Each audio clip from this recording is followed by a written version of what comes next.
తూర్పు ఆసియా సముద్రాల మీద ఓ విచిత్ర గాలి వీస్తోంది. ఆ గాలి చల్లని శాంతి గాలి కాదు, ఒక్కసారిగా పెరిగిన ఉద్వేగాల గాలి. జపాన్ తీరాల దగ్గర చైనా డ్రోన్లు కనిపించడం, జపాన్ యుద్ధ విమానాలు వెంటనే ఆకాశంలోకి ఎగరడం, ఇరు దేశాల మధ్య మాటల మంటలు మండడం లాంటివి కలిసి ఆ ప్రాంతాన్ని కొత్త అనిశ్చితిలోకి నెట్టాయి. ఒకవైపు చైనా తన శక్తిని పెంచుకుంటూ ముందుకు వస్తోంది, మరోవైపు జపాన్ కొత్త నాయకత్వం కఠినమైన మాటలతో సమాధానమిస్తోంది. ఈ రెండు దేశాల మధ్య పాత చరిత్ర, పాత గాయాలు, పాత అనుమానాలు ఇంకా గట్టిగానే కనిపిస్తున్న సమయంలో తైవాన్ అనే చిన్న దీవి ఈ పెద్ద కథ మధ్యలో నిలబడి ఉంది. ఇక ఈ ఉద్రిక్తత ఏ వైపుకు దారితీస్తుందో ఎవ్వరూ ఖచ్చితంగా చెప్పలేని పరిస్థితి. అటు ప్రస్తుత పరిస్థితిని అర్థం చేసుకోవడానికి మనం ఓసారి గతాన్ని గుర్తు చేసుకోవాలి. జపాన్, చైనా మధ్య ఉన్న సంబంధం కేవలం రెండు దేశాల మధ్య ఉన్న రాజకీయ పోటీ మాత్రమే కాదు, ఇది శతాబ్దాలుగా కొనసాగుతున్న ఒక వైరం. ఒకప్పుడు జపాన్ శక్తి తూర్పు ఆసియాలో చాలా బలంగా ఉన్న దేశంగా ఉండేది. ఆ సమయంలో జపాన్ తన సైన్యంతో పొరుగు ప్రాంతాలను ఆక్రమించింది. ఆ ఆక్రమించిన ప్రాంతాల్లో చైనా భూభాగాలు కూడా ఉన్నాయి. అలాగే తైవాన్ అనే దీవి కూడా అప్పుడు జపాన్ చేతిలోకి వెళ్ళింది. అంటే ఆ కాలంలో తైవాన్ జపాన్ నియంత్రణలో ఉంది.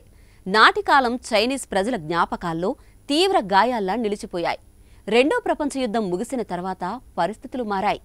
జపాన్ యుద్ధం కారణంగా దెబ్బతిన్నా అది మళ్లీ తనను తాను నిర్మించుకుంది. చైనా ఒకవైపు కమ్యూనిస్టు పాలనలోకి వెళ్లి పూర్తిగా తన దారిని మార్చుకుంది. మరోవైపు తైవాన్ అనే చిన్న దీవి గురించి ఇక్కడ ప్రత్యేకంగా చెప్పుకోవాలి. ఇప్పటికీ తైవాన్పై తమదే హక్కు అని చైనా చెప్పుకుంటోంది. ఇటు తైవాన్ మాత్రం చైనాకి దూరంగా స్వతంత్రంగా జీవించాలి అనుకుంటోంది. ప్రపంచంలో చాలా దేశాలు ఈ విషయంలో నేరుగా మాట్లాడలేకపోతున్నాయి. ఇక అందరికీ తెలిసిన అంశం ఏంటో తెలుసా? తైవాన్ పక్కనే జపాన్ ఉంది. తైవాన్ మీద దాడి జరిగితే అది జపాన్ భద్రతను నేరుగా తాకుతుందని ఆ దేశం భావిస్తోంది. ఇదే విషయాన్ని జపాన్ కొత్త నాయకురాలు టకాయిచి కూడా చెప్తున్నారు. తైవాన్పై దాడి జరిగితే అది జపాన్పై జరిగినట్టేనని ఆమె అంటున్నారు. ఆ సమయంలో చైనాపై చర్యలు కూడా తీసుకోవాల్సి వస్తుందని స్పష్టంగా చెప్తున్నారు. టకాయిచి మాటలతో చైనా మండిపోయింది. ఈ కోపం, ఈ పోటీ, ఈ అనుమానాల మధ్య ఇప్పుడు ప్రతిరోజు ఏ చిన్న ఘటన జరిగినా అది పెద్ద ప్రకంపనలు సృష్టిస్తోంది. ఇటు జపాన్లోని ఓ దీవి పక్కన చైనా డ్రోన్ కనిపించడం, జపాన్ యుద్ధ విమానాలు వెంటనే స్పందించడం అక్కడి ఉద్రిక్తత పరిస్థితులు ఏ స్థాయిలో ఉన్నాయో స్పష్టం చేస్తున్నాయి.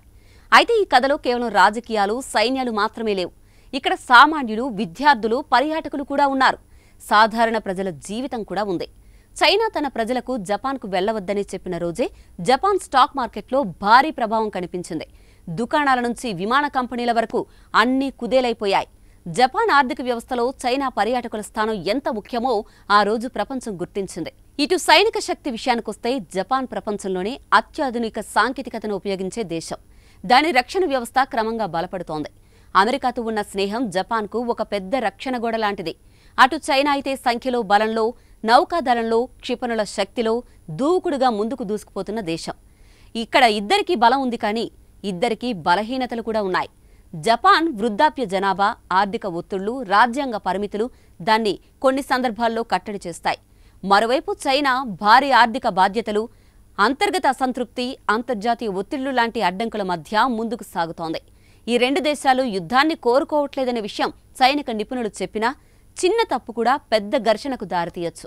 అయితే ఇటు ప్రజలు మాత్రం యుద్ధం రాకూడదని కోరుకుంటున్నారు. మరి చూడాలి, ఏ నిమిషాన ఏం జరుగుతుందో ఇప్పటికైతే చెప్పలేమండి.